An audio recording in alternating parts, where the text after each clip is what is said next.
And welcome back to my mobile scooter adventures, and today I'm looking at the disabled person's rail card.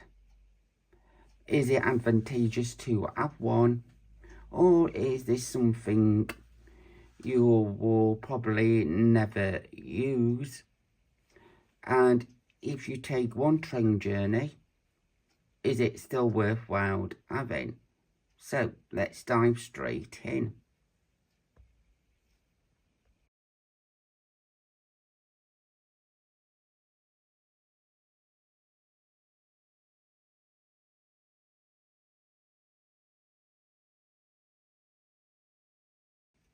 So this is what the card looks like. So you've got your date, there it expires, your card number, it will be blurred out, the type of card and how it was issued, and your name. And you must carry this card with you on your rail journeys. A phone version is also available, but I do believe you cannot have both. You will need to pay for both as well. So let's take another look at the website and find out what we need to do.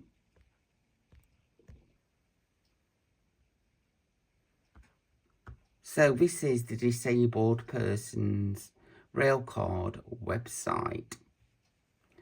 And as you can see from the address just here, it is disabled persons, a little dash sign, railcard.co.uk. I will put that on the screen. So this card gets you at least 1/3, a third of adult rail travel with a disabled person's rail card. It also says rail travel for you and an adult companion. So yeah, it looks like you get a carer to go at that same rate or free. You get an annual saving of £126, so £126. Obviously, that's going to vary on the number of journeys and where you will travel, and if you're travelling standard class or first class. And bear in mind, you may be limited to certain stations and trains that allow for disabled people as well. Just £20 for 1 year, or £54 for free, so 3 years. So 20 times 3 is 60. So you're automatically making a savings by having it for 3 years. You're saving £6 as well, and £6 around here. Yeah, I could jump between the local districts or 2 little towns about for 14 days, that one, with the savings, or more if I bought a ticket that allows me to do that as well. So yeah, that is for you to work out. Do you buy all your tickets in one go as one big ticket, or do you buy individual parts of the journey, which could be cheaper but more complex? So for instance, from this area, do I buy one from the town into the city? That is one journey. Then from our local city of Nottingham, say to Sheffield, and then if I wanted to go to the coast, I would have to buy another ticket to get to the coast, say Cleethorpes or Skegness. So there I've got 3 individual tickets.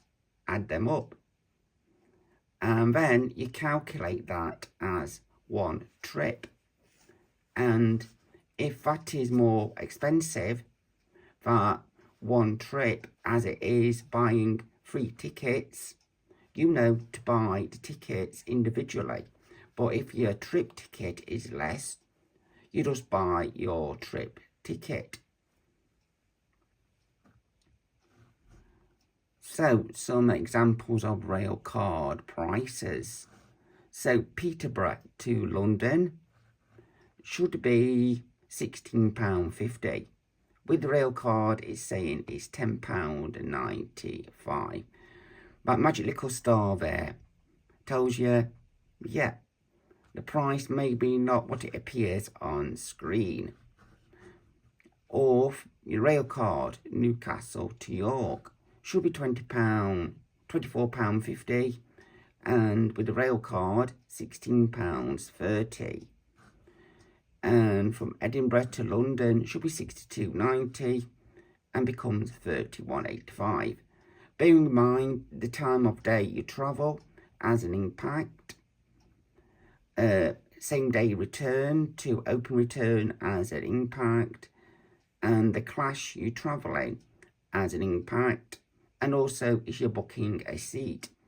So all these little things will increase the price.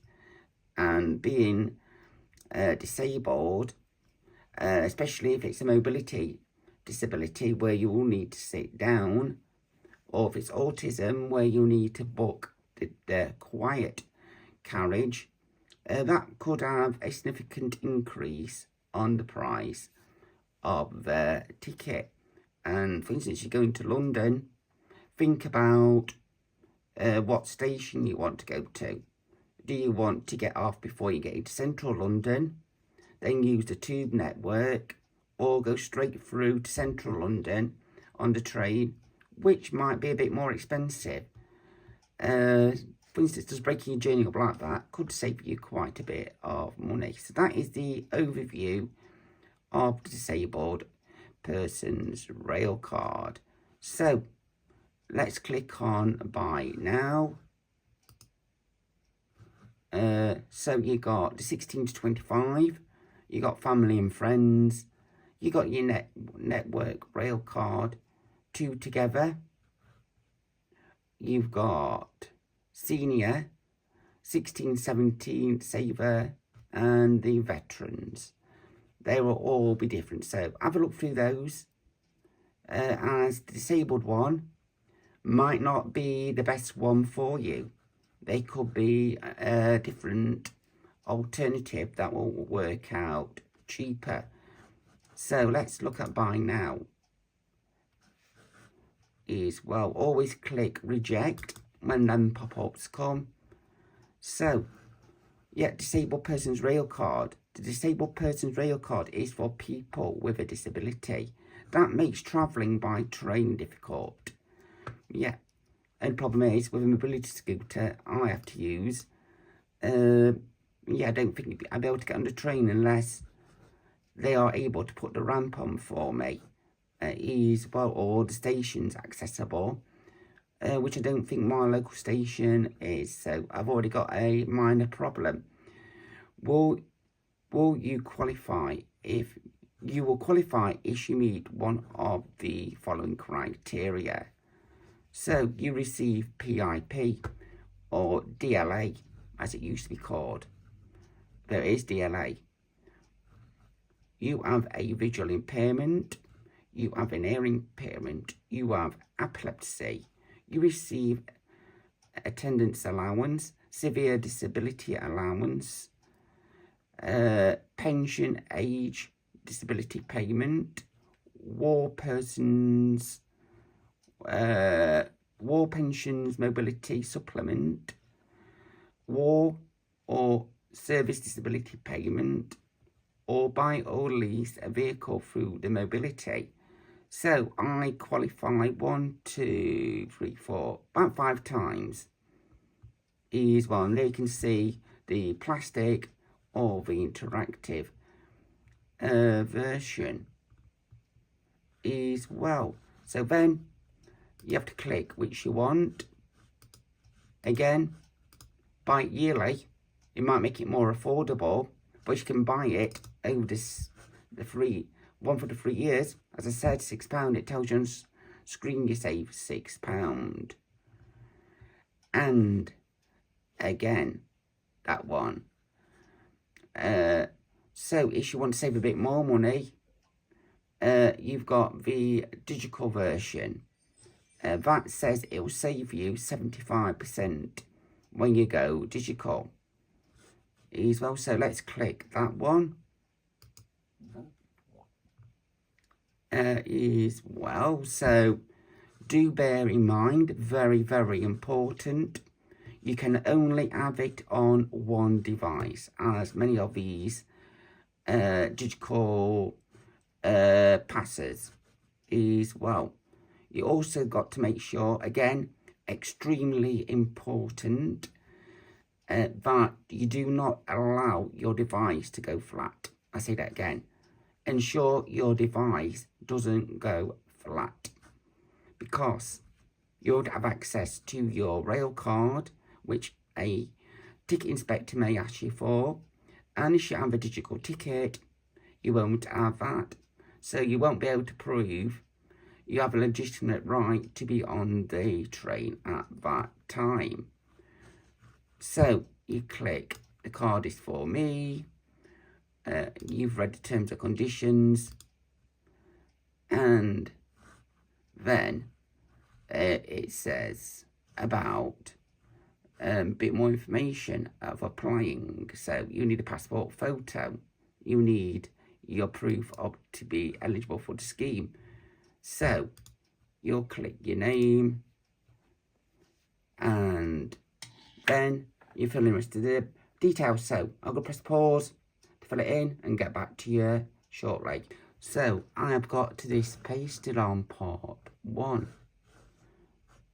So I've got to upload a copy of my letter. So unfortunately, I can't show you any further and this because I've already got my card and I don't want to apply or receive another card at this time. But you'll upload your proof, being a hearing aid service book. A bit problematic as my local NHS has stopped providing the service book, and that was a gateway to getting this card as well. So yeah, a little bit of a bad showing tip for the NHS, getting rid of the paper versions. Everything's going digital, presuming everyone's got a smartphone. And yeah, when you don't have a smartphone, you have a traditional phone, a landline. Sometimes you can't even register for stuff because it says incorrect number. It's well, you put in 01 or 02 and it's saying it should be 07. So people don't have mobiles. Some of these services you can't register for, and some of these services require to have what you would describe as an old analog phone or the traditional 2G mobiles. Again, if it's 2G mobile, yeah, you won't be able to use it because you won't be able to register because you haven't got a smartphone. So there is quite a lot of active discrimination going on and barriers to getting these devices, because it's all about paper-free Britain, and they want you to go paper-free, presuming wrongly that everyone's got a smartphone, and if you've got a smartphone, they presume you've got an everlasting battery, which isn't the case for the average person. Might be for government, allegedly, with these special batteries that can last quite a long time. If you know, you know what I'm talking about. So I can't go into more details on here because it's probably an official secret as well. But yeah, do a quick Google and you probably find out what I'm referring to as well. And you may be surprised. And some people, if you were old enough and can remember the 70s, that other secret way of powering your car Very interesting, wasn't it? Is what is, you know what I'm talking about. So, like I say, unfortunately, I can't go any further. So, let's look at my account. So, she already registered. You go in there. So, I do need to put a blur on their screen. So, let's log in. So, yeah, apologies for the blur. It's got all my personal details on.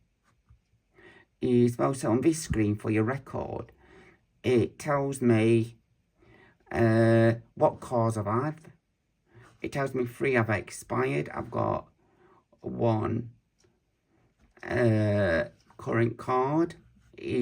Well, you can change your communication preferences. You can replace a lost or stolen rail card. So let's click lost or stolen, and it does say with a crime number it is free. So if you reported it stolen, you don't have to pay. If it is damaged, it's a £10 fee. If it's lost, there's a £10 fee. So that's where your digital version comes in handy, because you just log into your account and it'll be on your phone. So like I say, all you'll be seeing at this time is a blur. Well, so yeah, so let's go backwards and get out of this. Well, so there we go. So we can see the screen again. Well, so if you ever do these videos, just remember to blur out confidential details where someone could apply for a card in your name and could save you a lot of headaches down the line. If you asked, why were you in London? Never been to London. Well, a ticket was bought in your name, and because you accidentally shown your number, someone's got a card and sent it to an alternative address, and they're impersonating you on the rail system. Well, so like I say, back at the main page. So yeah, I recommend going for the 3 years because you're saving the £6. Well, so disabled person's rail card, and that is basically it. Well, so I can't see anything else that I need to tell you about this card. Plastic one will take 15 days to get to you, subject to approval, and 5 days for a digital one, again subject to approval. Well, like I say, bear in mind you will have to send personal details in to get the disabled person's rail card. And I think that's it for this one. So I would say all the best, happy travelling. If this has inspired you to go on a journey, remember, plan the journey, ensure the station is accessible to you and there's someone there to help you on the train, be it if you use a mobility scooter, do the permit that size on the train, and is there a ramp to get on? Is there someone to help you on the wheelchair? And is there a space free for you? Well, so all those things to think about, and not only at your departure stations and at the station of arrival. And if you're swapping trains, bear in mind, sometimes there's only a few minutes. Is that a realistic time for yourself if you need assistance and you have to wait to be able to get between one train and other? I do know Nottingham and Derby stations do have lifts to get you between platforms. and some places you can ask for someone to be there to assist you as well. So again, everything is about planning and yeah, preparation and foresight basically is, well, like in previous videos, if you go to the local parks, that one, some of them you can book a buggy as well, so don't turn up on spec because it could have been pre-booked, and then you may have to go home because you might not be able to get any further. And if you're gone by taxi and it's gone, you'll have to wait for the taxi returning as well. So that's why I say always ensure it is booked in advance as well. And it's all about foresight, planning and doing the mathematics as well. And when you're booking your tickets, you may have to put in your rail card number or tick you've got a disabled person's rail card on these booking apps. And like I say, if you've got your plastic card, make sure you take that with you because you have to show that with your ticket to a ticket inspector, or you may be asked to pay the full price of the ticket or receive a fine. You may have to dispute at a later date, as technically it would have been your fault for forgetting the ticket. That's why probably a digital one is better, but again, you got to ensure your mobile has enough battery for the entire day so you're able to show it to the relevant ticket inspectors as well. So yeah, as I've gone on for 7 minutes, I'll bring this video to end and confirm this rail card is not a gateway to getting free travel. It's a gateway to getting money off and to getting assistance when travelling as well. And it only works if you intend to travel by train enough times and clicking the correct box when you buy your ticket. So have a great day. Happy adventures on your mobility scooters. This is episode 5, I believe it is, on this series of living aids and looking at different cars to assist you in your daily life. So see you in the next one. And I believe the next card will be a localised disability card you can use to prove you have a recognised disability. So that's it for today. See you in the next one.